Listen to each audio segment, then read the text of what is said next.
Salutations à toutes et à tous, bienvenue dans cette nouvelle invasion. Ça faisait un moment qu'on ne les avait pas vus, mais néanmoins, voici le retour des albums pour enfants. Et comme vous allez pouvoir le voir, il y a pas mal de nouveautés qui viennent de débarquer. Donc n'hésitez pas à venir les emprunter ou à les réserver puisqu'ils sont d'ores et déjà disponibles à la médiathèque. Donc là, dans un premier temps, on va commencer avec les albums cartonnés ou en tout cas les plus solides et qui peuvent donc être manipulés à tout âge, même par les plus petits. On commence avec Il était 10 petites poules, Bateau sur l'eau. Ah, les crocodiles. Un éléphant qui se balançait. Petit escargot. Ma maison. La tétine. Transformer un loup. Ce sera à vous de le changer en un autre animal. Mais lequel, à votre avis? Soleil noir. Bravo, petit poisson. À l'aventure. Pipiou. C'est toute une histoire. Petit loup fait du yoga. Dans la collection Bébé Zen, donc le bien-être des bébés. De A à Z. Hirondelle. Les poissons. Pour découvrir les chiffres. Écureuil, et toi où tu fais caca. Donc les 4 derniers albums, ce sont des albums avec des petites choses cachées à découvrir, donc en soulevant des tirettes, etc. Le bouquet d'arc-en-ciel, Mes animaux tout doux, qui comme son nom l'indique, est un livre à toucher. Et Mes animaux tout doux, mais du jardin cette fois-ci. Et bien évidemment, là encore, il s'agit d'un livre à toucher. Petit pois carotte, Mon petit marché, Les émotions, Le livre du printemps, Le livre de l'été, Le livre de l'automne, et enfin le livre de l'hiver. Pingouin ou manchot, Mon imagier des animaux, Lolotte se déguise.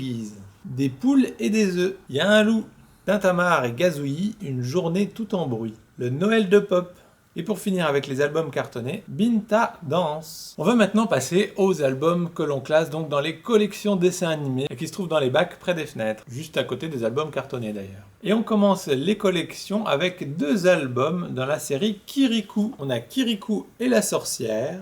Et dans un autre format, Kirikou et le collier de la discorde, donc 2 nouvelles aventures du petit Kirikou. L'histoire de Dumbo adaptée en album. 2 nouveaux albums dans la collection La maternelle de Milo, avec 1, 2, 3, Milo sait compter, et Milo, champion de motricité. La fée baguette et la sorcière Traquenard. Le livre qui dort. Choupi à la ferme, en mode histoire à 2 voix, avec des petits pictogrammes que les enfants peuvent lire. Et j'ai gardé mon petit préféré pour la fin au niveau des collections, Azuro à l'école des monstres. On va ensuite avoir 2 albums que l'on range dans ce qu'on appelle les albums pour grandir, qui traitent de thématiques diverses. On a cette année J'ai Cantine, pour tout savoir du fait de manger à la cantine, et si toutes les rumeurs sur les réfectoires sont vraies. Et on va également avoir le livre des erreurs, pour nous rappeler que des plus grosses erreurs naissent parfois les idées les plus brillantes. On a ensuite ce conte, La jeune fille et le hibou, et l'album fantastique Maloc, avec une histoire de dragon dedans.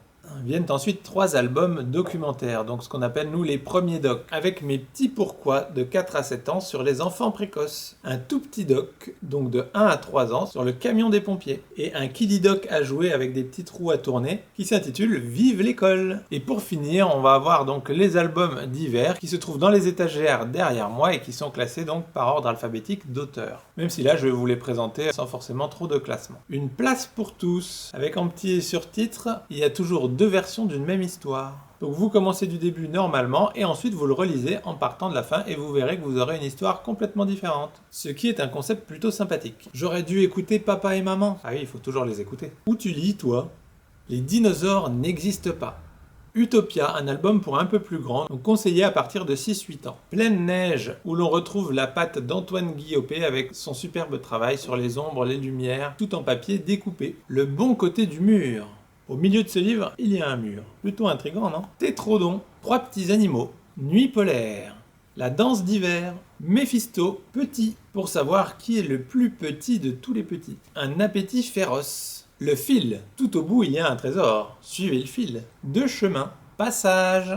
Et pour finir cette invasion, Les 3 brigands. Et voilà, c'est tout pour aujourd'hui avec cette invasion d'albums jeunesse, comme vous avez pu le voir. Et il y en a déjà eu pas mal, et d'autres suivront tôt ou tard. Donc je le redis, n'hésitez pas à venir les emprunter ou les réserver si jamais il y a des albums qui vous ont intrigué. Pour ma part, ça a été le cas, et il n'est pas impossible que certains d'entre eux débarquent en vendredi soir tôt ou tard. Donc voilà, sur ces bonnes paroles, je vous souhaite à toutes et à tous une excellente journée, et je vous dis à très bientôt pour de nouvelles invasions. Salut!